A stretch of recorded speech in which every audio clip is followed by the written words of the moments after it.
সরকারি খাল জবরদখল ও জলপথ বন্ধ করার প্রতিবাদ করায় আক্রান্ত হলেন এক বিজেপি কর্মী ও তার পরিবার। দক্ষিণ চব্বিশ পরগনার ক্যানিং থানার অন্তর্গত দাঁড়িয়া পঞ্চায়েতের ঝালুইঝাকা গ্রাম পঞ্চায়েত ঘটনাটি ঘটেছে। আক্রান্ত বিজেপি কর্মী নির্মল মণ্ডলের অভিযোগ, স্থানীয় তৃণমূল নেতা নীলমণি মণ্ডল ও তার দলবল এই হামলা চালিয়েছিল। এই মুহূর্তে যে খবরের দিকে নজর রাখছি, সরকারি খাল জবরদখল ও জলপথ বন্ধ করার প্রতিবাদ করায় আক্রান্ত হলেন এক বিজেপি কর্মী ও তার পরিবার।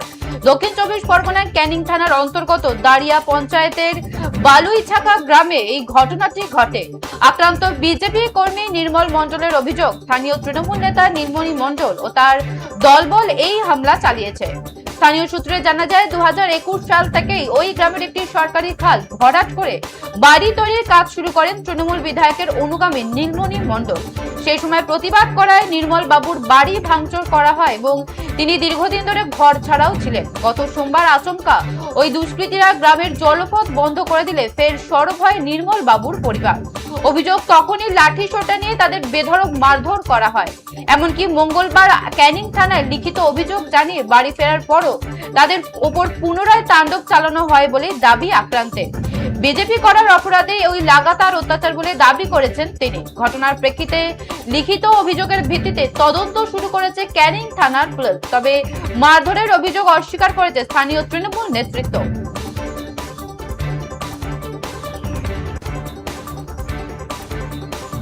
এ বিষয়ে বিস্তারিত জানবো। টেলিফোন লাইনে রয়েছে আমাদের প্রতিনিধি গোপাল শীল। গোপাল, বিজেপি কর্মীকে বেধড়ক মারধর করা হয়, এই মুহূর্তে বিজেপি কর্মীর শারীরিক অবস্থা কেমন? তোমাকে বলে রাখি, ঘটনাটা বেশ কয়েকদিন আগে 2021 সালের তৃণমূলের বিধানসভা সভাতে জোড়াজুড়ি ভরাট করে কিন্তু বিল্ডিং তৈরি হচ্ছিল। প্রতিবাদ করেছিল নির্মল মণ্ডল নামে এক বিজেপি কর্মী, আর সেটাই তার অপরাধ। করার যে অপরাধ, সঙ্গে সঙ্গে তার বাড়ি ঘর ভাঙচুর করে তার উপরে অত্যাচার চালানো হয়। তিনি তখন থেকেই কিন্তু ঘর ছাড়া হয়েছিলেন। এভাবে পালাবদল ঘটেছে বিজেপির জামানা। তিনি ইতিমধ্যে ক্যানিং থানায় অভিযোগ দায়ের করেছেন এবং ইতিমধ্যে পুলিশ তদন্ত শুরু করেছে। তবে অভিযুক্ত চাইছে তার যে এতদিনের জীবনে নষ্ট হলো তার সব নষ্ট সে ফিরে পায়।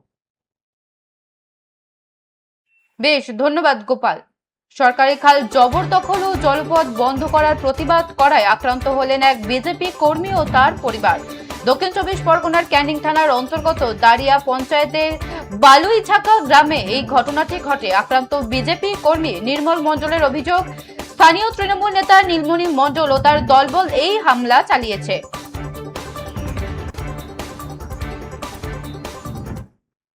বিধানসভার ভোটে আমাকে মারধর করে এবং আমার ঘর বাড়ি লুটপাট করে। কারা করেছিল? সে তৃণমূলের মেম্বার নীলমণি মণ্ডল। আচ্ছা, তারপরে আমি ভয়তে পালিয়ে যাই 3 মাসের জন্য।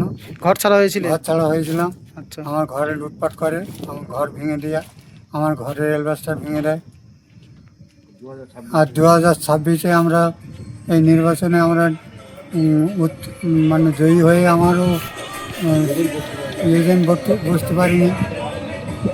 আর আমাকে হুমকি দেয় ভোটের আগে যে 4 তারিখে তোমাদের ঘরে থাকতে দেবো না, ঘর ছাড়া করে দেবো। আর আমাকে ভয় দেখায় যে বুধে বসতে দেবো না, বুধে বসতে দেবো না। এখন তো বিজেপি সরকার আছে, তারপরেও কি অত্যাচার হচ্ছে আপনাদের উপরে? তারপরেও আমার অত্যাচার হচ্ছে। কারা করছে? তা ওই তৃণমূলের মেম্বার নীলমণি মণ্ডল। না, আপনারা তো এখন 2026-এ সরকারে আছেন, তারপরেও কেন অত্যাচার হচ্ছে? তারপরে হচ্ছে আমি বিজেপি করেছি বলে।